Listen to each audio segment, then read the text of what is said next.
अस्सलाम वालेकुम नाज़रीन, ग्लोबल मेमन टीवी के न्यूज़ बुलेटिन के साथ मैं हूं रुखसार शहजाद। सबसे पहले शामिल करते हैं न्यूज़ हेडलाइंस। जद्दा में international Memon organisation middle east के सरबराहान का इजलास के दौरान हज से मुतालिक सूरत हाल का जायजा भी लिया गया। इजलास में दुनिया के मुख्तलिफ ममालिक के आईएमओ के अहदेदारान ने शिरकत की।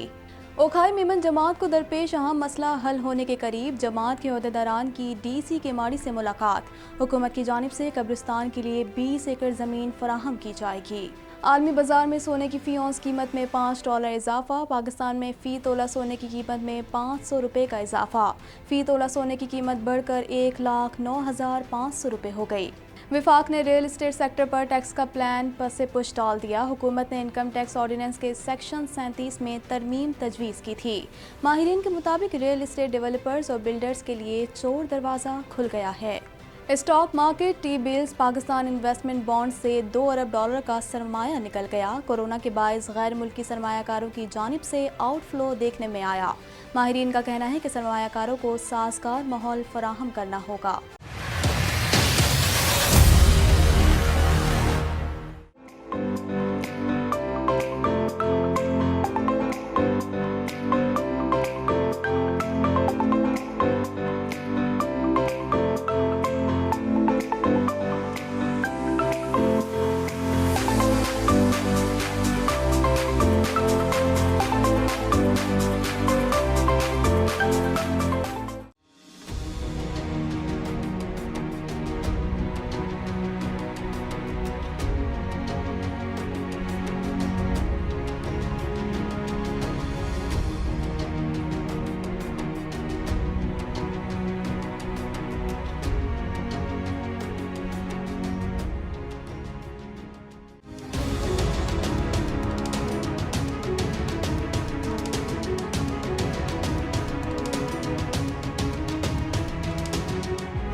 Welcome back. जद्दा में international Memon organisation middle east के सरबराहान का इजलास मुनक्किद हुआ। इजलास के दौरान कोरोना वायरस की वबाई सूरत हाल में ऑर्गेनाइजेशंस की कारकर्दगी का जायजा लिया गया। मज़ीद जानते हैं इस रिपोर्ट में।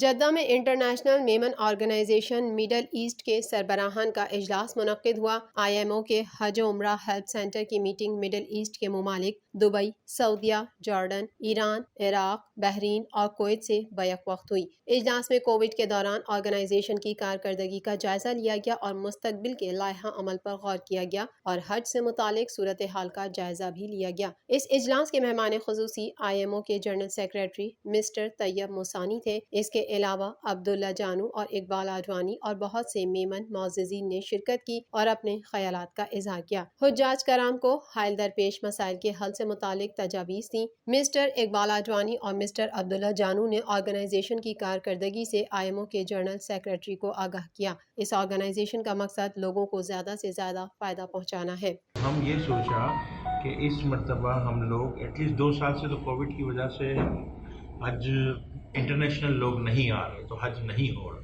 लेकिन हमने कहा कि लोकल भी अगर हो रहे हैं तो क्यों ना लोकल की भी मदद की जाए, क्योंकि लोकल को भी प्रॉब्लम वो आ सकती है जो इंटरनेशनल हाजियों को आती है।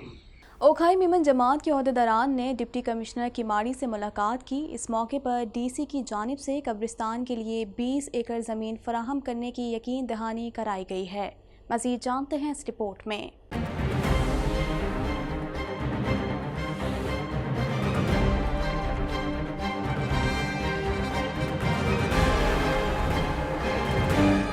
ओखाई मेमन जमात के कब्रिस्तान में जगह न होने के बायस ओखाई मेमन बिरादरी को मुश्किलात का सामना था, ताहम अब ये मसला हल होने के करीब है। ओखाई मेमन जमात के सदर वहीद मेमन पंजवानी और दीगर अहदेदारान की काविश से कब्रिस्तान के लिए 20 एकड़ ज़मीन के हुसूल के लिए जमात के सदर वहीद मेमन पंजवानी ने डिप्टी कमिश्नर डिस्ट्रिक्ट किमाड़ी जनाब मुख्तियार अली अबड़ू साहब से मुलाकात की। इस मौके पर डिप्टी कमिश्नर ने यकीन दिलाया कि मैं आपके मौजूदा कब्रिस्तान के करीब 20 एकड़ ज़मीन अलॉट कराने के लिए भरपूर कोशिश और ताउन करूंगा। उन्होंने मजीद कहा कि वो नेकी के इस काम में अपना हिस्सा मिलाने की हर मुमकिन कोशिश करेंगे।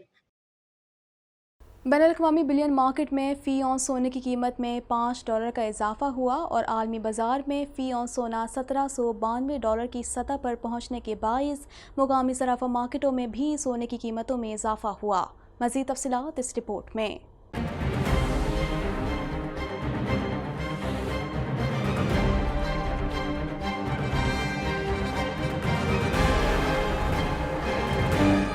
आलमी बाजार में सोने की फ़ी औंस कीमत में $5 जबकि पाकिस्तान में फ़ी तोला सोने की कीमत में ₹500 का इजाफा हो गया। बैनुल-अक़वामी बुलियन मार्केट में फ़ी औंस सोने की कीमत में $5 का इजाफा हुआ और आलमी बाजार में फ़ी औंस सोना $1792 की सतह पर पहुंचने के बायस मकामी सराफा मार्केटों में भी पीर के रोज़ फ़ी तोला और 10 ग्राम सोने की कीमतों में बिल तरतीब ₹500 और ₹429 का मजीद इजाफा हो गया। कीमतों में इजाफे के नतीजे में कराची, हैदराबाद, सक्खर, मुल्तान, लाहौर, फैसलाबाद, रावलपिंडी, इस्लामाबाद, पेशावर और कोयटा की सराफा मार्केटों में फ़ी तोला सोने की कीमत बढ़कर $1,09,500 हो गई, जबकि 10 ग्राम सोने की कीमत इजाफे के बाद $93,879 तक पहुँच गई। इसी तरह फ़ी तोला चांदी की कीमत ₹30 इजाफे के बाद $1,440 और 10 ग्राम चांदी की कीमत ₹25.72 इजाफे के बाद $1,234.56 हो गई।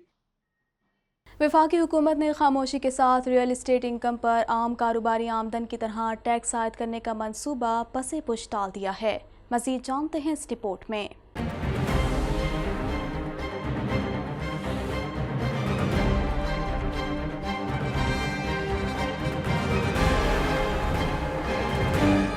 वफाकी हुकूमत ने खामोशी के साथ रियल इस्टेट इनकम पर आम कारोबारी आमदन की तरह टैक्स आयद करने का मंसूबा पसे पुश्त डाल दिया है। मीडिया रिपोर्ट के मुताबिक हुकूमत ने रियल इस्टेट सेक्टर से आमदन की सतह के मुताबिक टैक्स इकट्ठा करने के लिए इनकम टैक्स ऑर्डिनेंस के सेक्शन 37 में तरमीम तजवीज़ की थी, जिसके तहत जायदाद की खरीदो फरोख्त से हासिल शुदा नफ़ा को आम कारोबारी आमदन तस्वुर किया जाता। ताहम हुकूमत ने उसी रोज़ ये तजवीज़ ख़त्म कर दी जिस रोज़ कौमी असम्बली से बजट मंजूर हुआ था। न सिर्फ ये कि तजवीज़ ख़त्म कर दी गई बल्कि इस बजट तजवीज़ पर भी समझौता कर लिया गया, जिसके तहत रियल इस्टेट के बड़े खिलाड़ियों से नॉर्मल इनकम टैक्स रजीम के तहत टैक्स वसूल किया जाना था। एक अहम टैक्स तरमीम को वापस लेने से रियल इस्टेट डेवलपर्स और बिल्डर्स के लिए चोर दरवाज़ा खुल गया है और उनसे रियल इस्टेट सेक्टर के लिए दी गई टैक्स एमनेस्टी स्कीम के ख़त्म होने के बाद भी नॉर्मल इनकम टैक्स रजीम के तहत टैक्स नहीं लिया जा सकेगा। फेडरल बोर्ड ऑफ रेवेन्यू के मेंबर इनलैंड रेवेन्यू पॉलिसी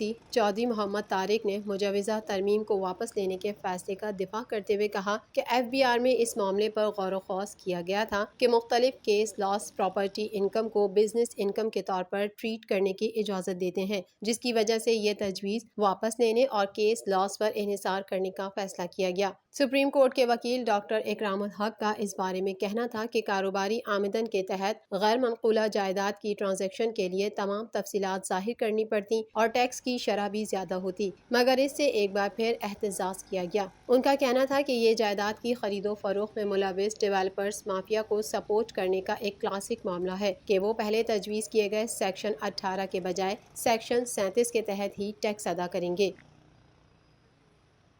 माली साल 2021 के दौरान स्टॉक मार्केट, टी बिल्स और पाकिस्तान इन्वेस्टमेंट बॉन्ड से $2 अरब का सरमाया निकल गया। मज़ीद जानते हैं इस रिपोर्ट में।